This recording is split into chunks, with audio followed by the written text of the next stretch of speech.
Pearl harbour என்பது Hawaii தீவான ஓஹோவில் உள்ள ஒரு கடற்படை தளமாகும். இதை டிசம்பர் 7ஆம் தேதி 1941ஆம் ஆண்டு ஜப்பான் ராணுவம் திடீரென்று தாக்கியது. இந்த தாக்குதல் அமெரிக்க தேசம் 2ஆம் உலகப் போரில் நுழைய வழிவகுத்தது.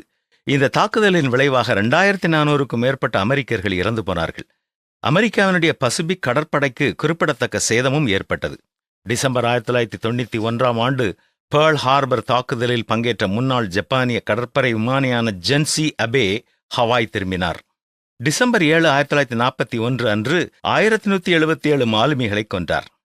50 ஆண்டுகளுக்கு பிறகு குற்ற உணர்ச்சியால் வேட்டையாடப்பட்ட 75 வயதான அபே உயிர் பிழைத்தவர்களை சந்தித்தார்.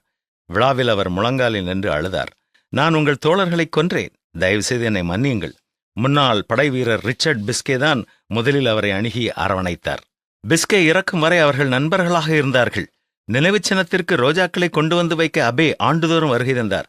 எதிரிகள் நண்பர்களாக மாறிய கதை உலகிற்கு மன்னிப்பின் சக்தியை காட்டியது. நாமும் அறிந்தோ அறியாமலோ ஒரு சூழ்நிலையில் மற்றவர்களுக்கு தீமை செய்திருக்கலாம். ஆனால் நாம் காலமெல்லாம் குற்ற உணர்வோடு வாழ வேண்டும் என்பது அல்ல. யாருக்கு விரோதமாக தவறு செய்தோமோ அவர்களை சந்தித்து உண்மை மனதுடன் மன்னிப்பு கேட்கும் பொழுது நிச்சயம் நாம் மன்னிக்கப்படுவோம். உண்மையான சமாதானம் பெறுவோம். வீண் பயத்தை கொடுத்து ஒப்புரவாவதை தடுப்பவன் சாத்தான் மட்டுமே. தைரியமாய் தடைகளை தாண்டுவோமா? மனத்தாழ்மையுடன் மன்னிப்பு கேட்போமா?